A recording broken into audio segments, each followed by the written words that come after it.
This podcast is brought to you by the Heldridge Hotel, New Brunswick's only 4-star hotel and a preferred hotel of Rutgers football fans. The Heldridge helps you make the most of your game day weekend, providing premium accommodations in the cultural heart of downtown New Brunswick. Restaurants, bars, theaters, parks, museums, and more are only steps away. Whether you're traveling alone or with a large group, book your stay at the Heldridge and make the most of your game day weekend. Visit theheldridge.com today. The NBA playoffs are here, and I'm getting my bets in on FanDuel. Talk to me, Chuck GPT. What do you know? All sorts of interesting stuff, even Charles Barkley's greatest fear. Hey, nobody needs to know that. New customers bet $5 and get $200 in bonus bets if you win. FanDuel, America's #1 sportsbook.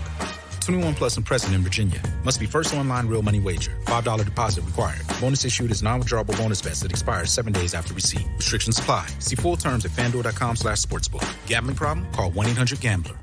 From NJ.com and the Star Ledger, welcome to the Rutgers Rant, your one-stop podcast for the Scarlet Knights, with your hosts Steve Politti and Rutgers insiders Brian Fonseca and Pat Lenny. Let's start shopping. All right. Hello, everybody. Welcome back to the Rutgers Rant. It's been a minute. Been more than a minute. Had a couple of vacations. Not me, unfortunately, but the two of you. I love this is the time of year. I love when people post their photos of their vacations. And Pat, I know you just got back from Key West, a vacation place. I didn't see any of your photos. I don't. Yeah. Just staying up the socials. You don't want to keep it low. Yeah, keep it low. Vacation, relaxation. I don't know if you can hear it in my voice how much relaxing I did. So right, it was great. It's great. Yeah, time. I don't know if you noticed, but Brian also on a vacation. He posted some photos, and I for me, you know, you want to see palm trees, you want to see like a beach, you want to see a historical site. Yeah. Coliseum. He was vacationing in Champaign, Illinois. Which to me, I don't know, it'd be like going to the 18th best Big Ten. It was West Lafayette booked or something. I mean, what, like, these photos pop up, and I don't want to vacation shame you, Brian. You got to go where you got to go. I'm just curious, you know. I don't know. You relax in Champaign. Did you see something fun there? How do you know I wasn't there on official business? Maybe I'm doing a little covert spying. Maybe I'm, you don't know. I mean, I would be a very bad spy considering I posted the photos, but you never know what I'm doing there. Poor strategy. I just wanted to see the Balkans, see what they're like this time of year, and do some advanced scouting. Also, my body was in Champaign, my mind and my heart were in Lisbon because Sporting, the biggest club in Portugal, won the double, baby. Just to update our fans, who I know were dying to know what happened after our last episode. Portuguese champions of the league, domestic cup champions, dramatic fashion, the whole shebang. We're only 1 minute and 53 seconds into this, and you're already half our audience has already hit the off button. Just keep on. He's going to talk for another 30 seconds, I'm sure, about this. Just hit the fast forward button, folks. We'll get through this. Go ahead, get it out of your system. I just wanted to satisfy everyone's curiosity why I was in Illinois in May. My girlfriend is from Illinois. She had a work conference in Champaign. That's why I was in Champaign, and we used that to our advantage. Last year was in Wisconsin. This year was in Champaign to go visit her parents and spend some time there. So I did not, out of my own volition, decide, where I want to go? I don't want to go to Maui. I don't want to go to Bora Bora. I want to go to Champaign, Illinois. That was not quite the process. That's too bad. I was kind of hoping that was – I've always wanted to go to Champaign. Last time I was there was the first time the latest I ever got to a game. Me and Ryan Dunleavy, when we were coming to be, we got a noon start. We got there at 11:52, and those 8 minutes were like, oh man, seeing a lot of time here on our hands before this kickoff. All right, anyway. It's a lovely drive. I've heard about how bad the drive to Champaign is. Drive from where? When you drive 14 hours from New Jersey to Chicago, the 3-hour drive down to Champaign is lovely. Oh, okay. I guess so. It wasn't lovely when we did it, put it that way. I mean, it's not State College, but still, it wouldn't be high on my list of places I have to return to. And yet, there it is on the schedule this year. Okay. All right. We got a lot to talk about that's actually happening here. Got a new president since we have recorded last. We got a ton of football news, recruiting. It seems like every 2 minutes, Greg Shannon gets another recruit. But I want to start with what's happening right now. I think as we speak, we're interviewing an athletic director candidate. Finally, we're going to get there to the finish line of this. Here's what we know, fellas. We know that they're down to a few people. And we know that the search is almost exclusively, I don't know about exclusive, but has targeted people in the sports business world, non-traditional ADs. It is far more likely, based on everyone I talk to, that they're going to hire someone from that realm rather than hiring someone from another athletic department. What do you think about that? What are your thoughts? Is that a good move? Is that something you can get behind?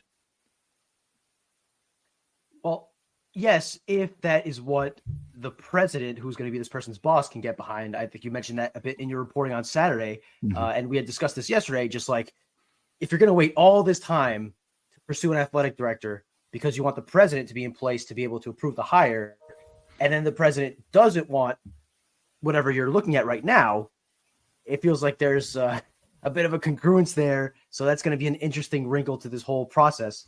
As far as hiring the non-traditional person, we talked about this on the last pod. It's a direction you can go, right? I think we can look at the two Big Ten schools that just hired ADs now. Maryland went non-traditional. Michigan State went with a proven, young, energized AD from Georgia Tech. I think both sides are valid. I just think that whatever side you pick, you kind of got to go all in and not, half measured. I just think there couldn't be a more perfect time to go the non-traditional route because we are in the latest non-traditional era of college athletics. No one's ever seen this before. So what better to have someone who thinks differently, who wasn't stuck with a traditional mindset. I think it's the perfect time to do some experimenting and go outside the box. So I think I was always kind of supportive of finding someone from a professional league who understood contracts and payments and things like that. So I thought like that general manager route would be a really special hire for Rutgers. I'm on board with that, but it's got to be the right experience. This is kind of how I feel about it. I want to see someone who's a revenue generator in his career, someone who understands this moment, someone who's at a point in their career, upward trajectory. Like, I don't want to hire a guy who's a non-traditional guy just because this is what we decided to do, right? Like, it's got to be the best candidate as well. And the one thing I will say on the other side of this is that Rutgers has never hired an AD. Like, he's just never gone out and said, you know what? Let's get someone who's done this. And when I saw the Michigan State hire, Jay Batt from Georgia Tech, here you go, guy who's been in the seat of one of these, major athletic departments, who's raised money down there, who's done this job, who has done the job well, who had experience in Alabama, who's on the front lines of the House settlement deal, like just an elite guy on the way up. I said, okay. And that's a strong hire. It's very hard to nitpick that. Maryland, though, was the same thing. You're right. It's Jim Smith, someone MLB background, but someone who had a long stint at Ohio State in one of the elite athletic departments, who learned how that works there as well. So both of them have, experience, in a big place that's won a lot. And I got to say this, both of them did that in the Michigan State, less than a month. They went from firing the old AD to hiring the new one. Maryland, like less than 40 days. Here we are, Rutgers. We're like, it's wild. They've got to get this wrapped up. I will say that it's time to move on. Let alone how long the search has been since Pat Hobbs resigned. I think those searches wrapped up quicker than Rutgers, since they've hired a search firm to replace Pat Hobbs. Pretty much. Again, unique circumstances. Rutgers didn't have a president, so I understand all that. But to your point, it does sound like it won't last throughout the rest of the summer. It should be wrapped up relatively soon. You would think before we record our next episode, there will be an AD. So you would hope, right? More important than the prototype of the hire, like whether it's traditional, non-traditional, whatever. We've said this before. It should be someone who is forward-thinking and who is able to work with the massive changes, the constant changes in college athletics, and who isn't just kind of stuck in one way and is able to adapt. I'm curious to see if they're able to do that. I'm curious to see how they will work with the coaches. Is this the traditional athletic director? Is it a collaboration? Is it one who kind of makes the decisions for the department? And I'm curious to see, and I'm just spitballing here. I don't really know if this will happen, but are there any changes to the structure of the athletic department, right? Like, are there going to be general managers across sports, or is there going to be a general manager for the entire department? Is there going to be a general manager at all? Are there going to be other non-traditional roles hired? I don't know, but I'm curious to see not only what the athletic director is, but how the athletic department looks. And will there be any cuts? Because a lot of athletic departments around the country are cutting to save money to spend on revenue sharing, because for years, these athletic departments had money to spend. They just hire people and spend money on facilities. And now that they have to actually spend money on athletes, they got to downsize. I'm curious if that'll happen at Rutgers. Yep. And if you come from one of these places, Pat, that non-traditional, you've got to be able to find people to put in these executive roles as well. Like, that's the question I have. If you come from a background that's not in an athletic department, who are you going to bring in? Because Rutgers has vacancies now. I mean, Sean Tucker leaving, Kate Hickey leaving, people on the executive team that will have to be replaced. I'd be curious to see how that person identifies and brings in talent around him or her, because it's not just one person.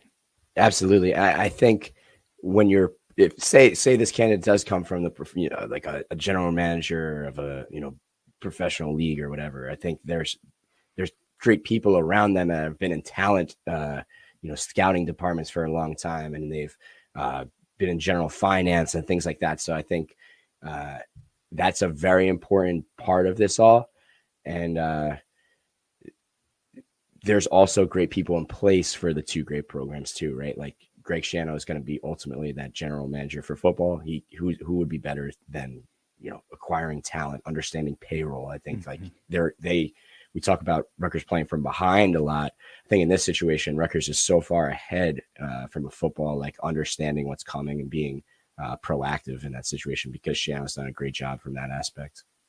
You tore up Key West, didn't you? I'm just listening to you right now. That's my big takeaway from this podcast so far. Brian, you look like you just came back rested, ready to go, vacation in Champaign. You got some sleep. Pat's back from Key West, and it's just like you destroyed. There's a wreckage. It was wreckage. Right? Well, the thing is, too, I mean, I got home at flight delays it's everything, right? It's horrible. So we were supposed to get in at like 8:00 last night. We got home at 3:30 in the morning. Oh, wow. Yeah. Wow, it's been a quick turnaround here. There you go. Okay. All right. Well, he's playing hurt. I respect it. I do respect you coming on this. Thank you. We could have pushed it another day, but I'm glad. Good for you.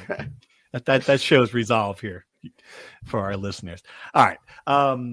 New president. Let's talk about William F. Tate. I'm going to call him Bill. I think people call him Bill, but William Tate from LSU. My first reaction to this, it felt like a hire concocted at a football tailgate. Knowing the people involved, it might have been a hire concocted at a football tailgate. They went out and got LSU's president. Threw out the first pitch at Yankee Stadium already. Sports guy, you hear him talk about it. I mean, there's a quote that's going around about like, I didn't have participation trophies growing up. He's saying the right things about athletics. If you are an athletics fan only for Rutgers, like you don't really care about anything else, then you have to be head over heels about this hire. I mean, a guy who's been in a place, who knows how to do this. What were your first impressions of this, Brian? Yeah, on the athletic side, as I'm sure everyone saw the Paul Feinbaum interview he did. I'm sure everyone saw like the posts on Twitter of him at every sporting event, from women's basketball to football and everything, right? But I think it's one thing to see that at LSU. I've heard at Rutgers, since he's arrived, it's only been a couple of weeks, he's already made a point to go to the APC and meet everybody from Steve Peichel to anyone working in the building. And I believe, I don't know this for sure, I believe he's done the same with football, but just to make it a point to introduce himself and be around people there. I think that shows a clear desire to get involved with athletics, be a visible presence. And I think what helps him there is that he is very personable from what I can tell on the outside, right? I've never met the guy, but my understanding of his interactions and what I see in interviews is he's a guy who he's a normal guy, for a lack of a better term. Not to say Jonathan Holloway and Robert Barchi weren't normal guys, but they didn't really seem to be, as personable. I keep using that word. And I think that's beneficial to have a guy. You didn't want a beer with Bob Barchi. That's what you're trying to say. Yeah, it's just a different kind of dude. Yeah. The wanting to have a beer with this guy scale is increasing with every president at Rutgers. The next president's going to be some, former head of a fraternity or something. That's the direction we're going. It's going to be Norm. I will say this, and this is the other side of it. And I had this this is not me just coming up with this. I had this vibe from a lot of old timey Rutgers guys, and they're concerned about the LSU part of it. Like you're taking a president from the 179th ranked university in the country and replacing him. Jonathan Holloway was a dean at Yale and the Northwestern provost. So it is a shift. Like, I don't know. I mean, it's all about the dude, and I don't think it's going to impact Rutgers' standing in the U.S. News and World Report rankings. But I mean, it's interesting. If I were a graduate, Pat, you're a graduate. Did you have questions about that? Did you think, Yeah. The first thing that comes to mind is not that LSU is a bastion of education. It's a bastion of Southern living and a different lifestyle and educational process.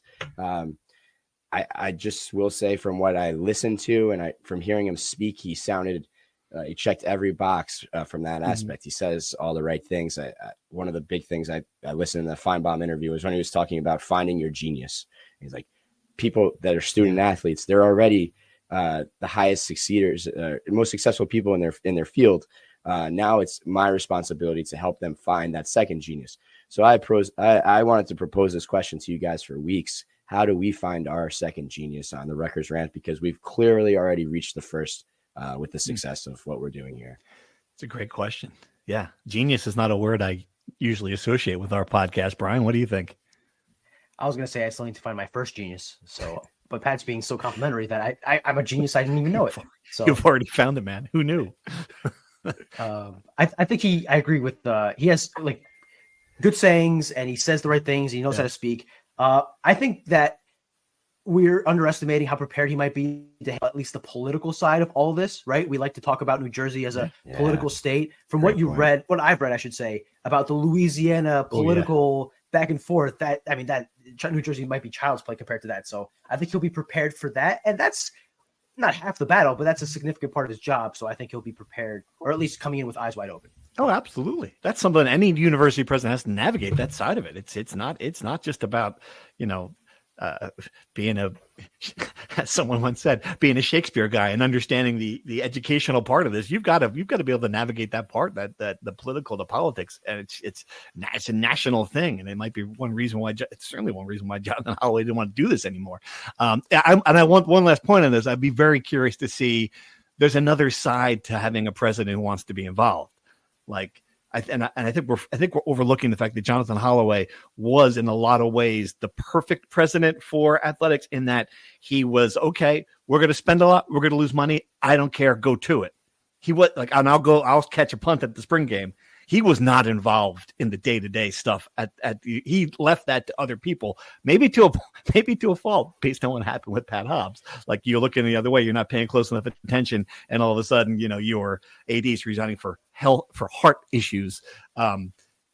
Right, maybe to a fault, but there's another side of it for him being involved. And I'm curious: is Greg Schiano going to have a boss for the first time? He's never had one at Rutgers. Is this what this is? Is Steve Pikiell going to have someone not just sitting at basketball games and watching, but sitting at basketball games saying, well, "Why you guys 15 and 17?"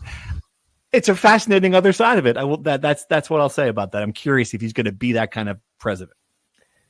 Yeah, I think a lot of that will be answered in how involved he is with the selection of the athletic director. If he's, overly involved and wants to find the right guy in his mind, that's step one, is finding the right guy in that job to delineate responsibilities. Yeah.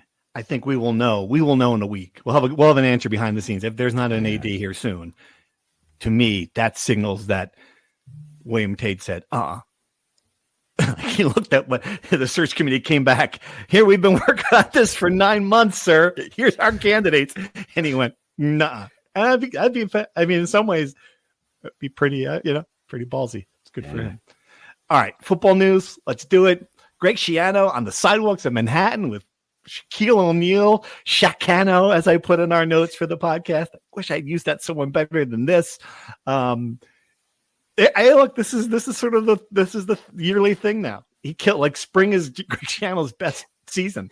The only way to put it, he kills it. He goes out, he recruits, 7 recruits in 3 days, 14th best recruiting class in the country. It's not going to end there. We all know that, but I mean, they've kind of figured it out this time of year, and looking at the recruits, looking at the names, looking at the positions. I mean, I don't know, pretty good start. They got a quarterback, right? They've had a quarterback before. Gavin Sudwar decommitted and now is committed to Missouri. But now they have a quarterback, which is always good. I'm a little, not convinced considering the other schools that were pursuing him. I think Rutgers is the only Power 5 school after him, so that may say something. But anyway, I think to your larger point about the class, I think Greg Schiano's clearly started targeting kids early on and trying to get them to commit early and not look at other schools, right? This is the first official visit weekend of the summer, and they've had 7 commits, right? So you get them to commit now. They don't go see other schools. They're locked in. That was clearly a strategy last year. To your point, last year at this point, right around this point, they were a top 10 class. They finished 33rd. That's probably going to trend the same way when other teams fill in their classes. But 33rd is pretty good for Rutgers, right? That's right about where you want to be. Maybe some classes 25, some classes 35, but that's the range you want to be. And you create that class by starting off strong here, and then kind of usually it felt like recruiting was inverse. You get your best players towards the end of the cycle. Mm-hmm. Now you really want to start top heavy and kind of fill in the rest. Right. Pat, this is my analysis of this, and tell me if you agree. It seems like the pipeline, like Greg Schiano talks about the pipeline, it's going to be shaped differently from now on. Like just think of it like you got a bigger entrance and a smaller exit on this thing. Like when you see him take 5 offensive linemen already in this class, they're not all getting to the end. Right. And they recognize and they recognize that, and that's a good thing. And the developmental program, like if they can get 3 backups, three good guys out of this, and then get some out of the portal, that's the new way of doing this.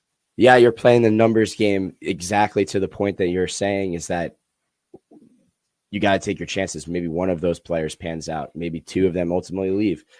So you have to play the numbers game, understand how it all philosophically fits what you want to do, how you want to keep the back end of that pipeline loaded with veteran experienced guys that they've pulled out of the transfer portal, that they've paid a lot of money to and dedicated a lot of resources to getting guys that have been proven experienced players, maybe albeit at a James, like I'm thinking of like Eric O'Neill, right? A guy who had 13 sacks last year, like it has gone out there and done it, albeit at a lesser level. And what it also says to me that Schiano has always been a great recruiter, and the thing that everyone says is just it comes back to the relationships. And this guy is one of those guys that can go into a living room, sell his vision better than a lot of people, and does it early and gets people to believe in him. I've sat in press conferences where we've listened, and I can feel that inspiration sometimes. I think he just has a really good winning way about it from that aspect. So terrific recruiter. To your point, like this is his best season is certainly right around now.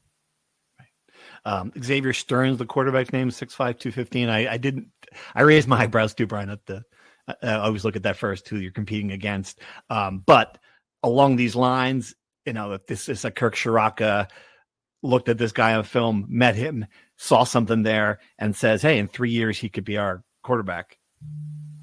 I think that's what you're looking at now. Like, let's take a guy, let's get him in here so that when AJ Surace is done, we have someone in. Like, he's not going to play next year. He's not going to play the year out. Like 2028 is what we're looking at here with him being a factor. And if he's not good enough, he'll be at Hofstra, like that'll be it. Like they'll identify that pretty quickly. I think that's the philosophy now.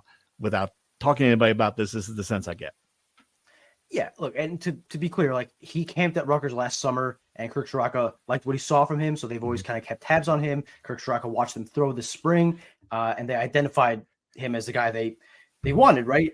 The thing is, obviously, quarterback recruiting wraps up earlier than every other position because you want to have your quarterback for the class. But to your point, in an ideal world, after Ethan Kaliakmanis graduates this year, AJ Surace is your starting quarterback next year, the year after, and probably the year after that in an ideal world. So, yes, maybe it's an ideal world, he's going pro after this. If he's that good that he is like, oh, you're wishing him well. Yeah. But correct, right. But I guess the point being that it's hard to convince a kid who thinks he can play as a freshman or as a redshirt freshman to come here when, again, in an ideal world, the way I'm assuming Rutgers is planning is that AJ Surace will be the guy for the next couple of years. So that might play into it as well. Right. All right. The other piece of news, schedule is out and looks pretty good. If you're a Rutgers fan, I think you have to be pretty happy with a lot of the game times, especially if you hate noon games. I kind of like noon games now because I'm old. But if you're not old and you like noon game, you like noon starts, and you don't like loud music or the horn at games. Anyway, 8:00 for Iowa Friday night. That to me was the biggest one. You see if they're 3-0 and after non-conference, and you can repeat the same atmosphere you had for Washington a year ago. You get off to the fast start. That's the key to the season. So that was a good time. And Washington on the other side of it too. That way out, you fly to the West Coast and you're starting at 9 p.m. out there. Interesting. What do you guys think? Much like last year, the Iowa game sets up to if you beat Iowa, which is going to be an accessible opponent. It's like Iowa's this juggernaut team, right? Right. They're going to be beatable. You start off 4-0. Then you go to Minnesota, a team you've beaten last year, another accessible team. If you beat them, you're 5-0, right? Yeah. You're right about there to go to a bowl game, right? Which is the ultimate goal of the season. And then you feel really good about some of the challenging games later in the season when you have homecoming against Oregon at 7:00, a 7:00 kickoff for homecoming. And you're 6-0, 5-1, whatever. You feel pretty good about that game. I'm just saying. Upset alert, maybe. Upset alert against Oregon. Here we go. I love it. We're June back. 3rd. We're back. We are back. There's the genius you're talking about, Pat, right there. Ooh, man. That's it. The smoke I'm coming running out. it back from last year, 11-2. Here we go. Yeah. All right, but I mean, looking at it again, if you can get through that stretch, Iowa, Minnesota, and Washington at 2-1, that'd be pretty good. You would be happy. You'd be tickled. You'd be sitting there at 5-1, assuming you take care of business against the Ohios. Then it sets up. Then you're in a bowl. You should be in a bowl because the back end of the schedule is tough. I mean, not Purdue, but certainly Illinois. It's going to be good. Maryland's down, but then you finish with 2 playoff contenders, Ohio State, Penn State. So, I don't know. Interesting. I do want to say, on the opposite side of my optimism about Oregon, this stretch has been ended over the last couple of years, but for a 14-year stretch, at least one MAC team beat a Big Ten team every year for 14 years. And Rutgers is playing 2 of them. Talk about the numbers game. That kind of increases your odds of being upset. So before we start dreaming about a homecoming upset of Oregon, Rutgers has to take care of business, like you said. It's going to be 13-10 in the third quarter against one of those teams. That I would bet my life on that. It's certainly, absolutely, yeah. There's no. These were good MAC teams too. Let's not forget that. Uh-huh. These were strong teams the last couple of years. But I will wonder this: how many can a MAC team be a good MAC team 2 years in a row in this current world? Yeah. I don't who the hell knows what's obviously a lot of those guys have moved on. So I think you're going to see. I have not studied the Miami Ohio roster. Sorry, the genius does not go that far here in June. But you would think that there's going to be some turnover on those teams. I don't know. Well, to give you a Rutgers example, Rutgers poached their Ohio's best defensive end in Bradley Weaver, and then Shedrick Rhodes, who played 20 snaps at Rutgers this past year, just transferred back to Ohio and is supposed to play a big role on their offensive line. So just that exchange alone kind of explains the difference. It does. It does. Still 13-10 and with 5 minutes left in that game. All right. Let's go basketball really quick. The Hoops roster is complete, I think. I mean, it seems like is it complete? We're done? We sure? So it is almost certainly complete. I've been told there is a 20% chance. They're keeping their options open that if something arises, they wouldn't be opposed to taking another scholarship guy, right? So it's not that they have a guy in mind, as far as I understand. It's just that the spot's there. If they use it, they use it. If not, it'll go to a walk-on. Gotcha. So I'd say probably done, but not definitely done. Right. European Dennis Badalou, pronouncing that correctly, 6'7", 200-pound, 18-year-old Romanian wing is the final player. All right. So, I mean, I would trust Jay Young's been pretty good at finding diamonds in the rough. He was the lead assistant on that. I'm sure this kid's got talent. I don't think you can count on him to play in the Big Ten at 18-year-old based on his size and development in this first year. So I'm assuming that's a developmental player. Let's look at it. I mean, what now that it's over, Brian, I don't know. Did you feel better about the roster than you did a month ago when we talked about it? Do you feel better about the roster than you did in the fall? I mean, how do you feel about this?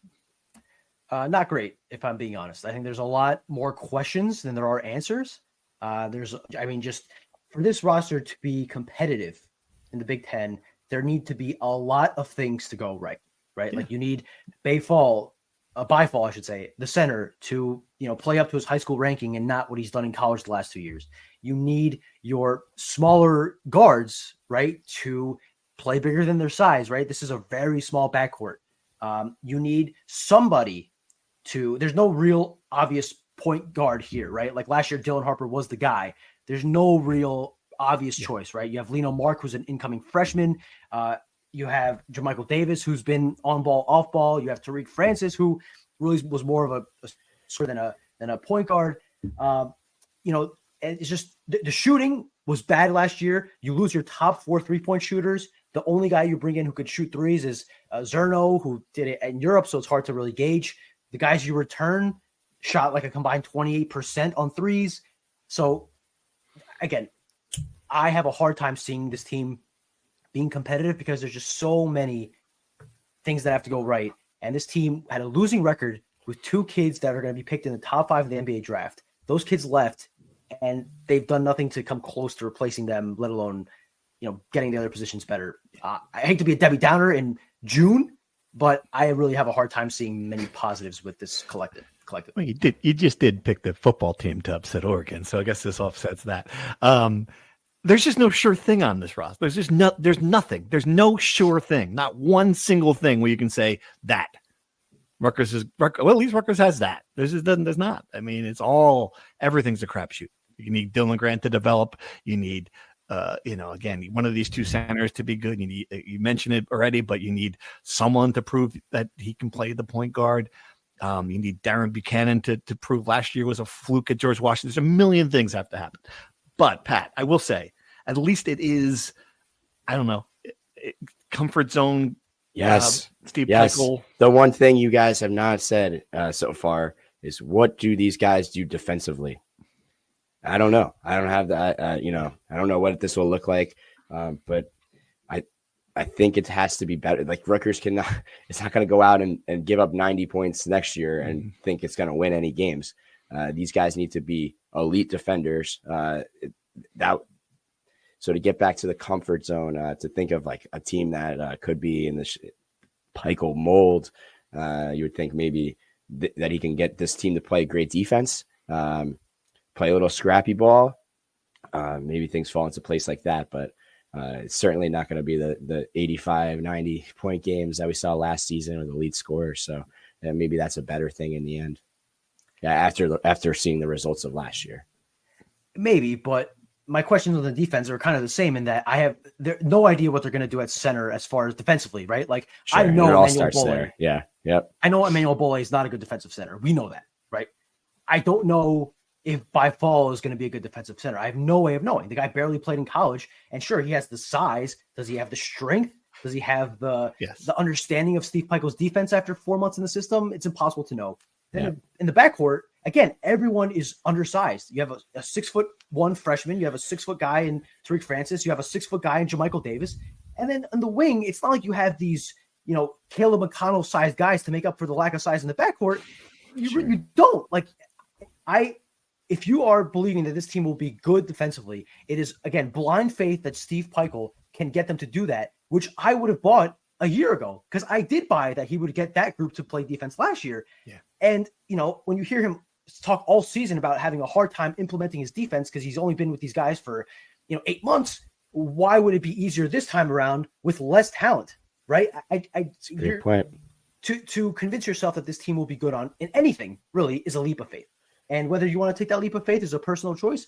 I personally have a hard time after seeing what I did last year, giving anybody a benefit of the doubt. And we could be wrong. I said in a previous pod that this team will finish last in the Big Ten. Maybe they won't. I mean, I'm not writing that in stone. Penn State looks horrid.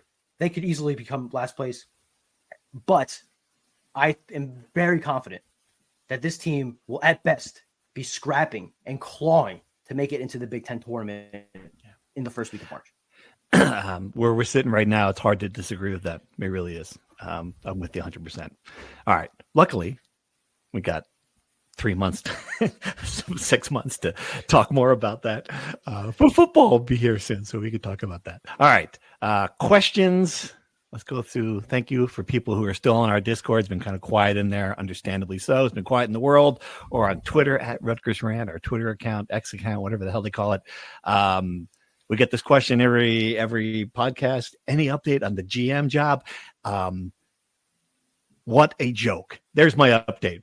This just in, the GM job has become a freaking joke. I mean, come on. This is what this reminds me of, fellas. It reminds me of Umi Salim Beasley when, like, at the end we're like, well, they fired her yet? And we kept on asking, and then I just stopped asking because it's good. It's gonna. Like, I'm just tired of the question.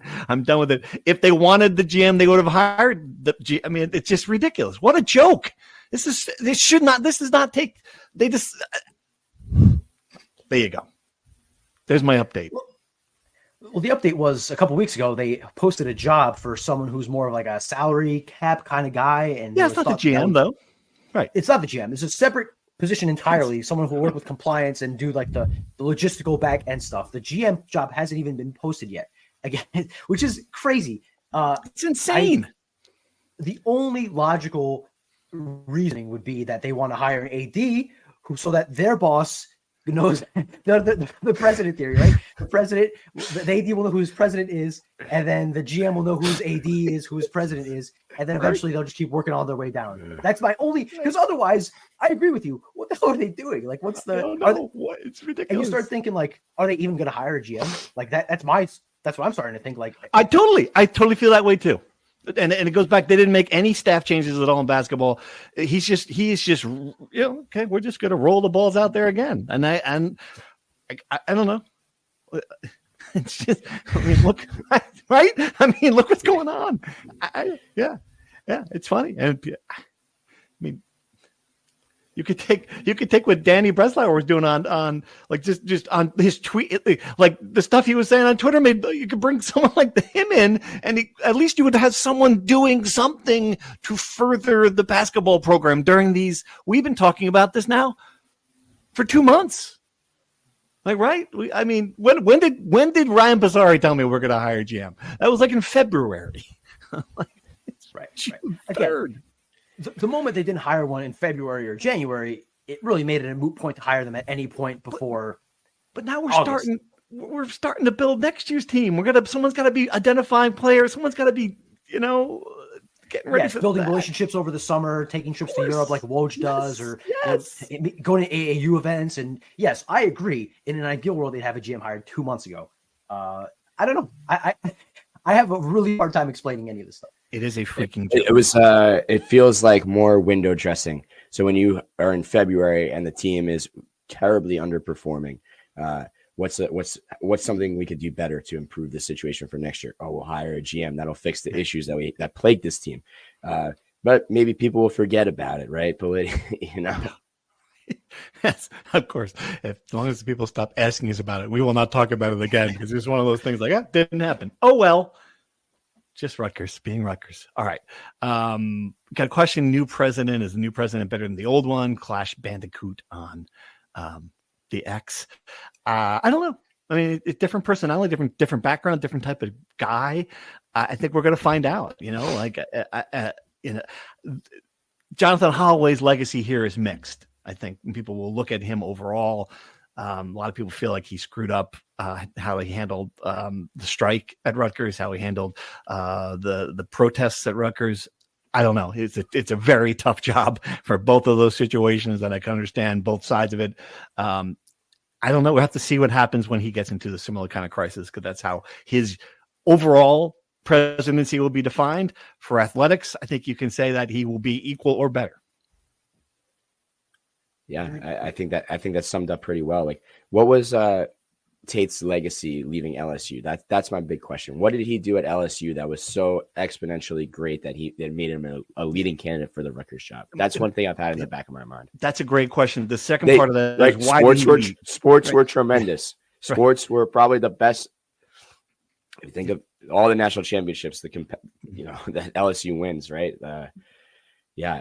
Athletics great, good. but yeah, they were already good. Athletics. It was LSU. Sure. Why did he leave LSU was the question I had, and I understand the political situation down there is tough for someone, in the university situation, but I don't think that question was answered.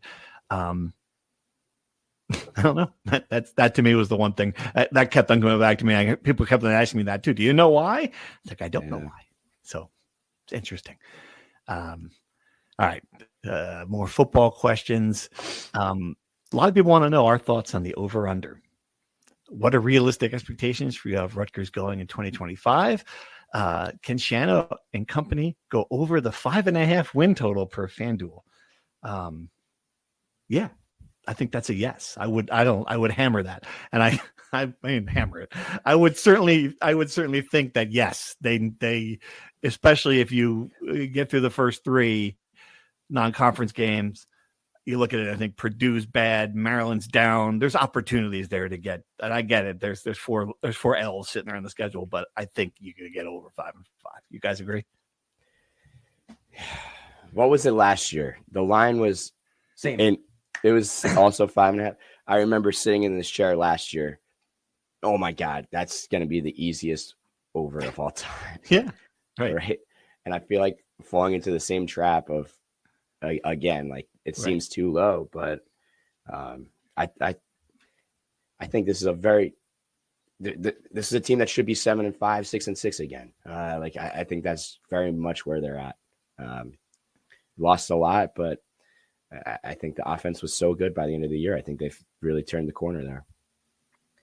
I think these bookmakers earn their money. This is the best line of all time because I have a really hard time, answering this question. So I think if we assume they beat the 2 MAC teams in Norfolk State, right? That's because if they lose either one of those, obviously it's going to hit the under.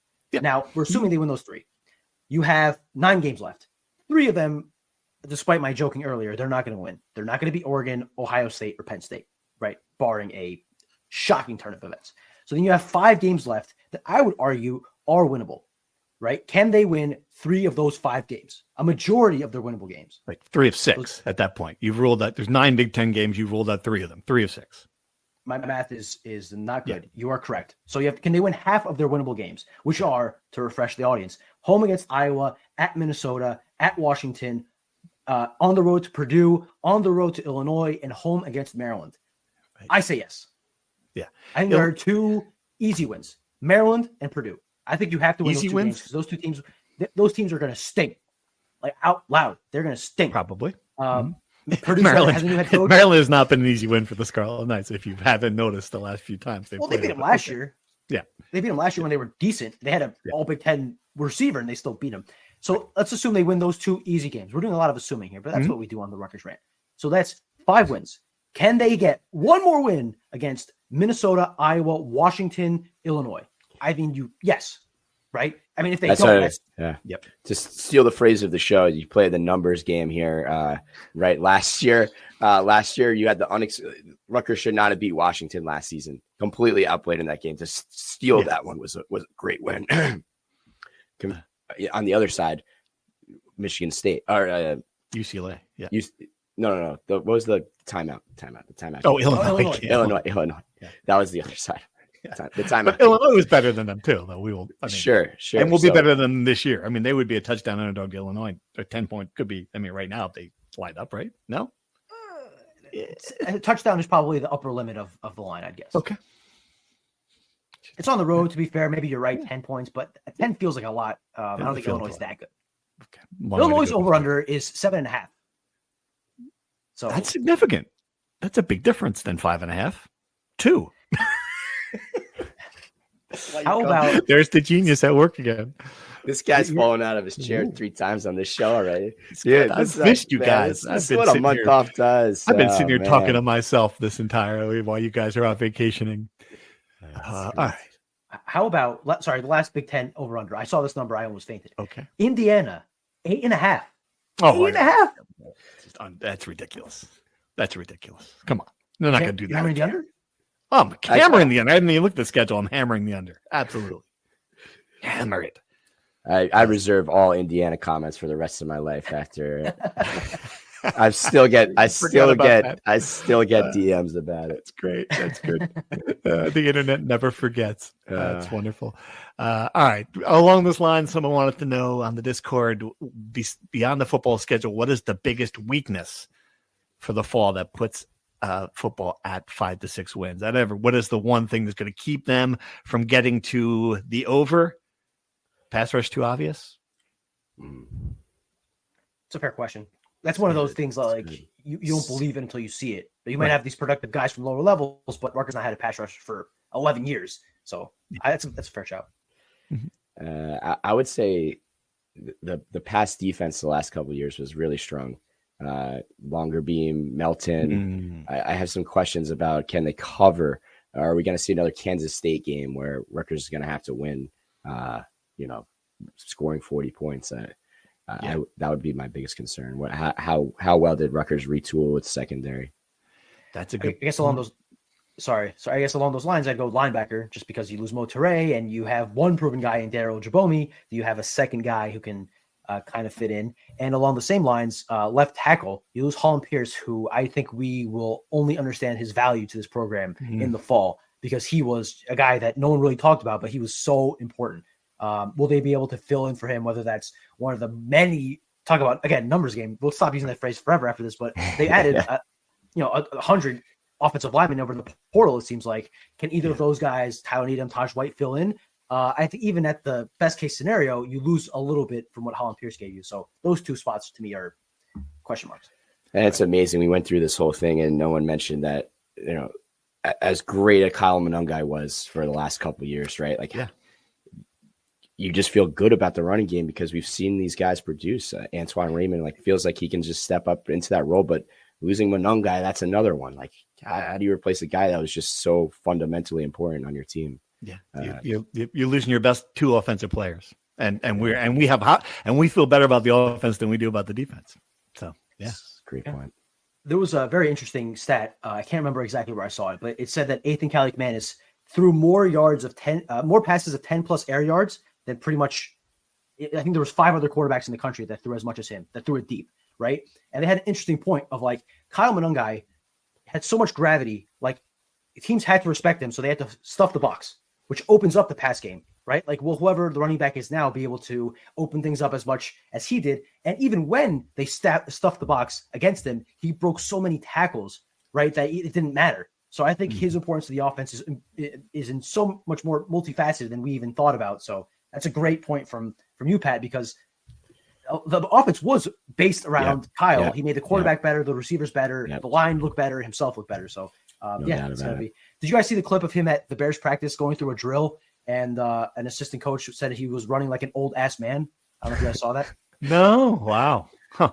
He was the 5th guy in line, and to be fair, he did look like an old ass man. It looked like all those carries he had at Rutgers kind of caught up to him, and his hips hurt a little bit. I thought that was just a funny clip. Oh man, I'm still taking him in the 15th round of my fantasy draft. I don't care what anybody says. All right, one more question along football. Another over-under sort of thing. Do you expect immediate impact from transfers Eric O'Neill and Bradley Weaver? How well do you see their pass rush abilities translating to the Big Ten, given they had 13 and 8.5 sacks for their previous teams in 24, while Rutgers has 22 as a team? Wow, interesting. I think you would take, if you could get 10 sacks from those two guys, you feel great.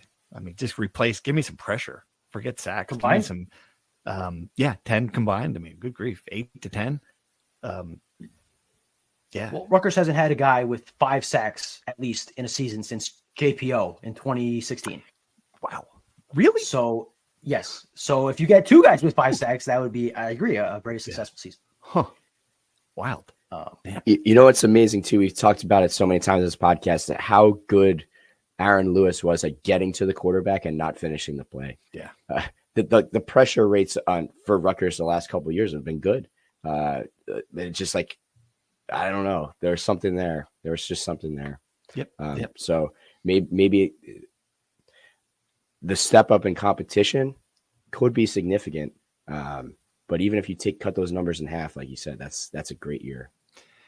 I'm curious with Eric O'Neill, just as far as the size, right? He's not exactly a prototypical big rusher. Is he going to be able to, beat these guys with speed or whatever? That's my one question with him. Bradley Weaver, the size, just he obviously didn't play in the spring game, so we didn't see him. But just looking at him in person, he looks like he has the size. I'm a little bit more confident in him. Eric O'Neal obviously is the more productive one, but I think I have a little bit more questions about him than the other.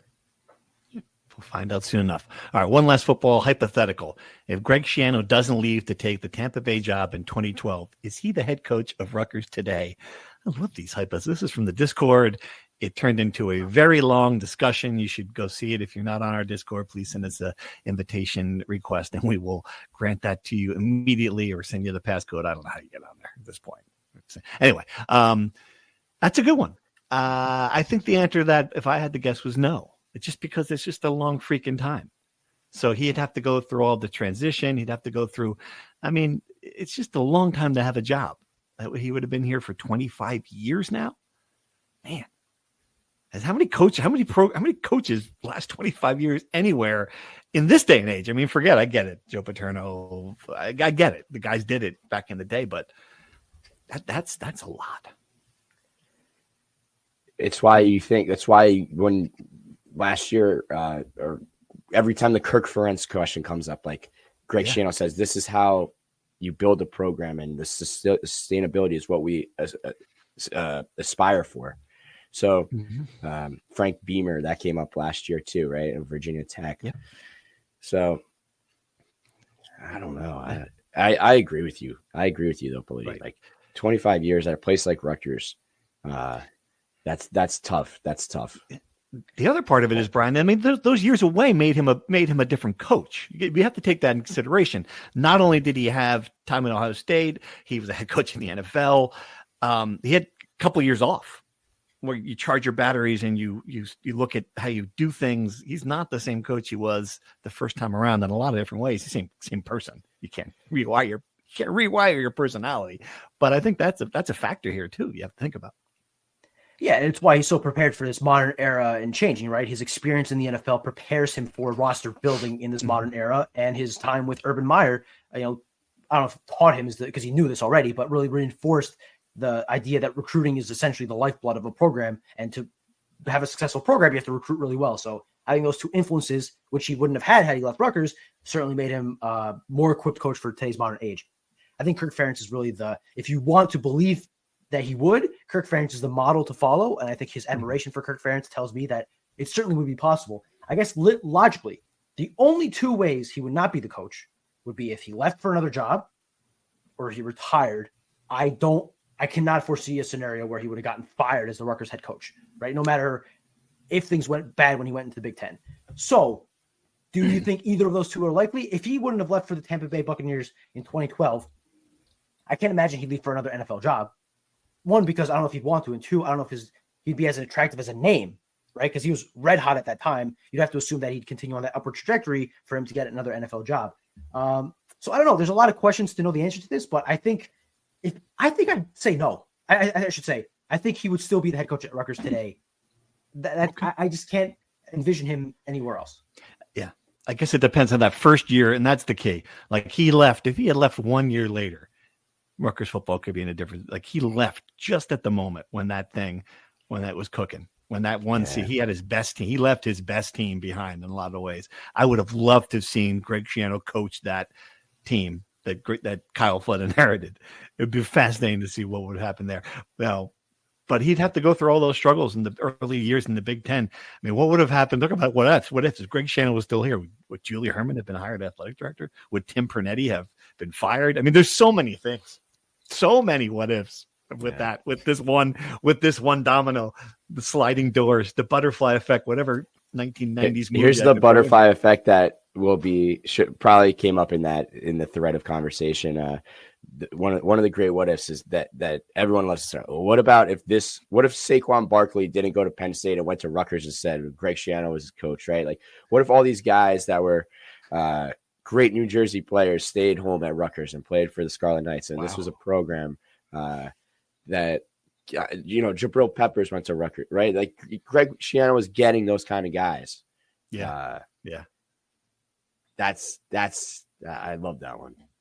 Well, you'd think that Greg would win the Big East in 2012. You'd hope he would, right? You'd hope he'd be a little bit better than Kyle Flood and win the Big East.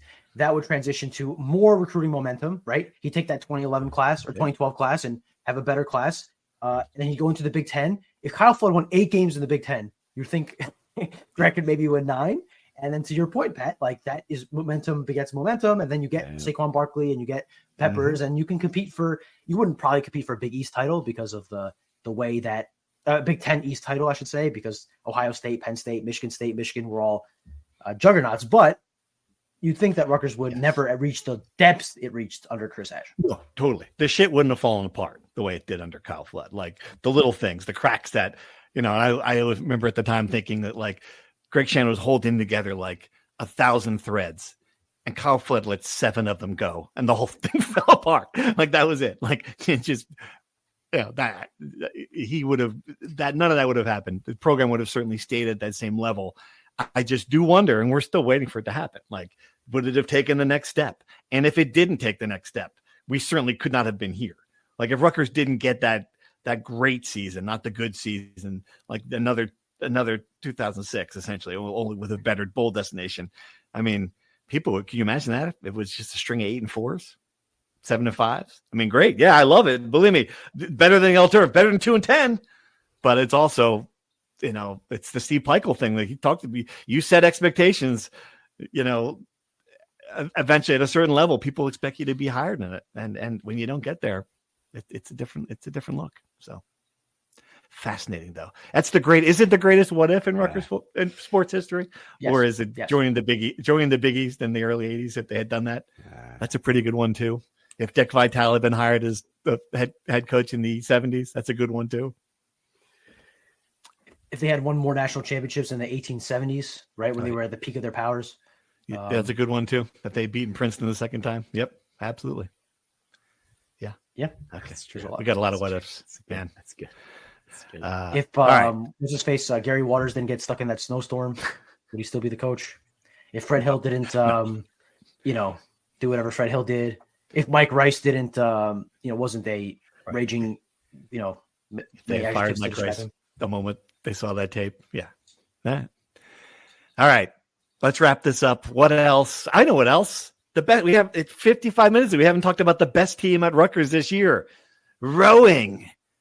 8th in the nation, baby. Number 8. Ain't gonna top that. That's high. That's let me look at that. That's in the top 10. 8. Right? That's the best, best team in the country. Really good. That's good. Really good for them. Congratulations, ladies. I think that's the answer to the question. What was the best team in Rutgers this year? I mean, you're going to give me another choice than that? No shot. There you go. Is there going to be a parade on the Raritan? Are fans going to pull up for the? It's a rowing school. It's always been a row. Upstream, downstream. How's the song go again? Upstream red team. Yeah, red team. Yeah, there you go. Pink Pony Club. I want to keep on dancing. We've gotten. I'm stunned that we got this far. Before that, you're singing it. So Pat told us that's why his voice is broken. He was in Ernest Hemingway's backyard screaming "Pink Pony Club" at the top of his lungs. Yeah, that's just I love it, man. All right. Anything else we got to wrap up with? Baseball season's a wrap. No. Track did pretty well. Making it up, pulling up. All right. Chloe Timberg. Not great. Actually. No, really? Not great. Chloe did great. Overall team success was not great. Okay. Chloe could still win a national championship. Yes, she's still alive. I think so. Yeah. I think that's this weekend. Okay. All right. We'll be back to discuss that. Riley Tiernan carrying it up into NWSL. Big news. That's it. That's all we got. Thanks for listening. I hope we're back next time to talk about the new Rutgers athletic director because we've waited a long time. And hopefully by then, Pat's voice is back into proper form where he can sing Pink Pony Club in the falsetto tones that it deserves. Thanks. Thank you for listening to the Rutgers Rant.